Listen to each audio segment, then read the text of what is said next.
Հանուքոր և որդվով և որդունի սրտով, ամեն։ Ամենայն, որ իր ճշմարտութեն է, լսե բարբարով իմով։ Ամեն մարդ, որ ճշմարտությունից է, իմ ձայնը լսում է։ Սիրելի հավատավոր քույրեր և եղբայրներ, այս խոսքերը Տիղադոսին ասաց մեր Տեր և Փրկիչ Հիսուս Քրիստոս։ Աստված մարդու հետ խոսում է մարդու իսկ փրկության համար, որին պետք է ունկնդնել։ Քրիստոսի մարգանալուց հետո Աստված մարդկանց հետ խոսում էր մարգարեների միջոցով։ Նախքան Քրիստոսի աշխարհ գալը, որպեսզի հրեա ժողովրդին սթափեցնի, արթնացնի մեղքերի խմբից, թույլ չտա, որ իր ժողովուրդը մխրճվի մեղքի խորխորատները։ Հնչում էր մարգարեների խոսքը, նշանակում է Աստծո ձայն էր հնչում, նշանակում է, որ մարդիկ սխալ ուղիով էին ընթանում, մոռացել էին իրենց Աստծո պատվիրանները, հեռացել էին Աստծուց, հետևաբար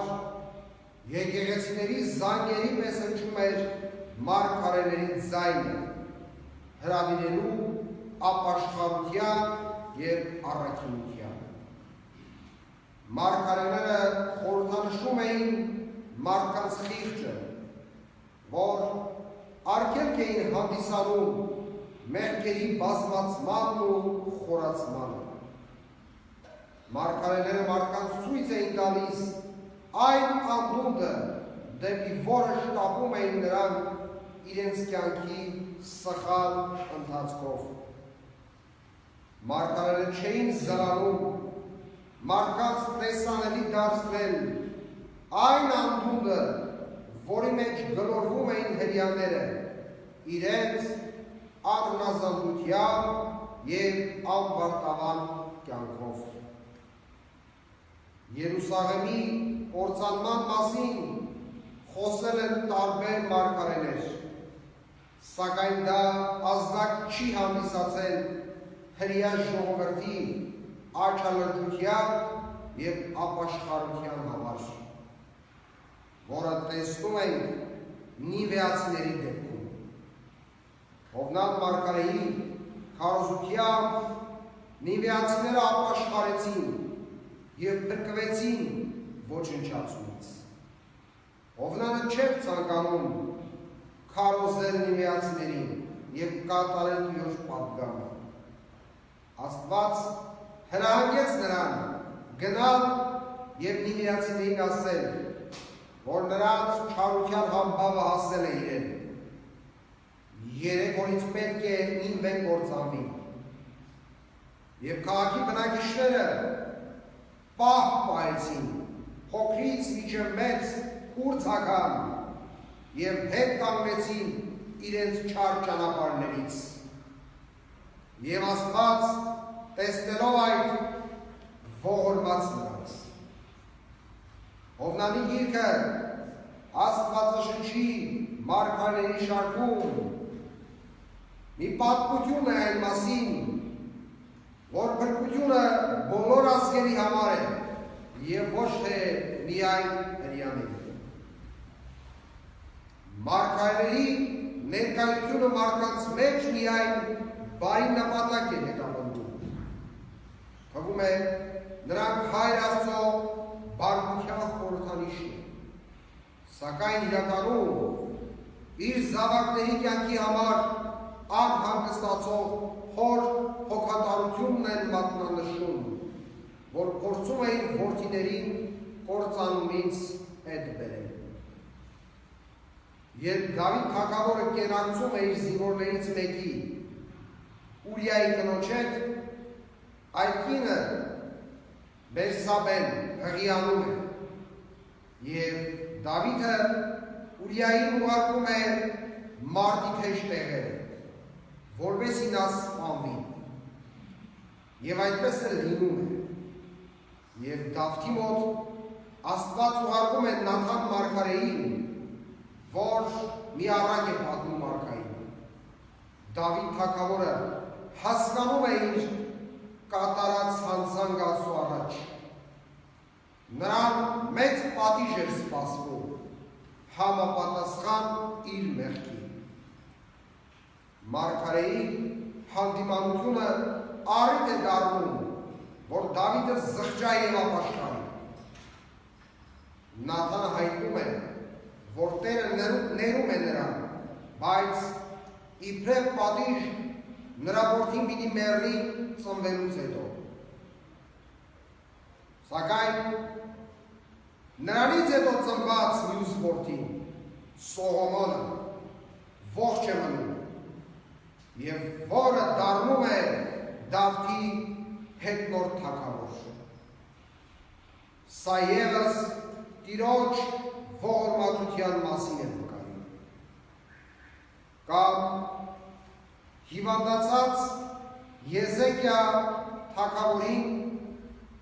Եսայի մարգարեն հայտնում է, որ նրան քիչ է մնացել ապրելու համար։ Եզեկիան շրջվում է պատի կողմը եւ աղոթք անում Տիրոջը։ Եսայուն Աստված ասում է, որ վերադառնա Եզեկիայի մոտ եւ հայտնի իր կամքը։ Այսպես է ասում քո նախնի Դավթի Տեր Աստվածը. լսեցի քո աղոթքը եւ տեսա քո արտասուքը, ես ահա պիտի բժշկեմ քեզ, երրորդ օրը պիտի գաս Տիրոջ տունը եւ քո կյանքը 15 տարով պիտի երկարացնեմ։ Ասորեստանի արքայի ձեռքից պիտի փրկեմ քեզ ու քո քաղաքը, պաշտպան պիտի կանգնեմ քո քաղաքին, ինձ ու իմ ծառա Դավթի համար։ Այսպես համոզվում ենք, որ ապաշխարող սիրտը Աստված չի անտեսում։ Բազմաթիվ են օրինակներս ելիներ, մարդ Աստված փոխհարաբերության մեջ, եւ այս ամբողջ օրինակները գալիս են մեզ հուշելու եւ սովորեցնելու, որ հետ կանգնենք մեր սխալ, մեղավոր ընթացքից, դառնանք դեպի Աստված, ապաշխարենք եւ Աստված անպայման կլսի մեր աղոթքը եւ Աստված մեզ չի անտեսի։ Մարգարեություն բառը այսօր ընկալում ենք որպես ապագայի կանխատեսում եւ 5 տականի մարգարեները հիրավի ճիշտ գուշակություններ են կատարել հատկապես Մեսիայի գալստյան մասին, սակայն մարգարեների պատգամի առանցքը ներկային էր առնչվում եւ ոչ թե ապագային։ Նրանց առաջադրանքն էր Աստծուց ազգին հետ դարձնել մեղքից եւ բերել դեպի Աստծո ճանապարհները եւ միմիայն Աստծո նկատմամբ հավատքը հարուցել։ Երբեմն կարող է թվալ, որ մարգարեություններում գծագրվում է դաժան, խիստ եւ պատժող Աստծո կերպար։ Սակայն դա այդպես չէ։ Այնտեղ երևում է հոգադար կերպարը, որ հետամուտ է լինում իր զավակների բարեկրթմանը։ Հայր, որ ցանկանում է ոչ թե իր զավակների մահն ու կործանումը, այլ միմիայն նրանց տրտմությունը։ Մարգարեները Աստծո սիրո ապացույցն են, որոնք մարգարեանում էին նաև Մեսիային, մարդկության փրկչի գալստի մասին։ Եվ Քրիստոս, որի մասին խոսում էին մարգարեները, արդեն մարդացել է իր ավետարանի քարոզչություն առաքյալների միջոցով հասցրել է աշխարհի տարբեր ծայրերը գտնվող մարդկանց և ազգերի։ Սակայն պետք չէ անտեսել Սուրբ գրքի անգքանքների մասը կազմող մարգարեների գրքերը և ընթերցելուց հետո չփորձել կյանքի կոչել այնտեղ հնչող պատգամները։ Հիշեք աղքատ Ղազարոսի առակ, երբ մեծահարուստն ու Ղազարոսը մահանում են, Ղազարոսը Աբրահամի գոգին հանգստանում էր, իսկ մեծահարուստը դժոխքում տանջվում էր։ Մեծահարուստը խնդրում է Աբրահամին, որ Ղազարոսին ուղարկի իր հոր տունը վկայելու համար իր եղբայրներին, որպեսզի նրանք էլ չհայտնվեն տանջանքների այդ վայրում։ Աբրահամը նրան պատասխանում է, որ նրանք ունեն Մովսես և մարգարեներ։ Եթե Մովսեսին ու մարգարեներին չէին լսում, մեռելներից մեկն էլ եթե հարություն առնի, չպիտի համոզվեն։ Մարգարեների կյանքն ու վարքագծությունը նաև ոգեշնչման աղբյուր է եղել հավատացյալ մարդկանց համար, ինչպես օրինակ Դանիել մարգարեի քաջությունը, քանի որ Դանիելը փոքր հասակից գերի էր ընկել Բաբելոն և սակայն իր այլությամբ և հավատարմությամբ կարողանում է հաղթահարել բոլոր փորձությունները։ Թվում է, թե մարգարեները իբրև ընտրյալներ ի ծնե եղել են անսխալական, սակայն ինչպես տեսնում ենք, Հովնան մարգարեի օրինակով նրանց ևս Աստված հայրավար խրատել է և փրկության առաջնորդել։ Հետաքրքիր է, որ Սուրբ Հակոբոս առաքյալը Եղիա մարգարեի մասին ասում է. Եղիան մարդ էր, մեզ նման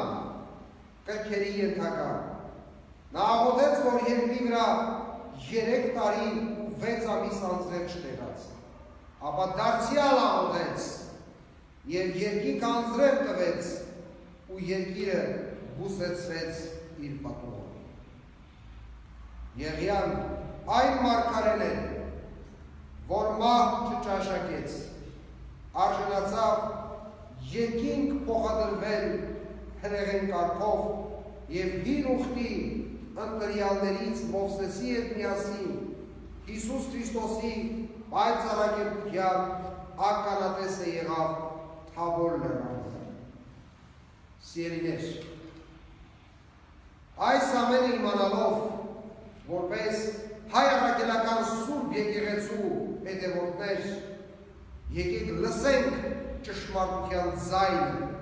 որ է Քրիստոս, և ջանանք ապաշխարությամբ գնալ դեպի փրկություն, որպեսզի դատաստանի ժամանակ չդատապարտվենք։ Հովնան մարգարեի քարոզությամբ նիվեացիները դարձի եկան և ապաշխարեցին, իսկ Հիսուս Քրիստոս Հովնան մարգարեից մեծ է, և նրա ավետարանը մշտապես հրավիրում է մեզ ապաշխարության և հավիտենական փրկության։ Շնորհ, սեր և խաղաղություն Եղեցի ընդ ձեզ և ընդ ամենեսյան ստ։ Ամեն։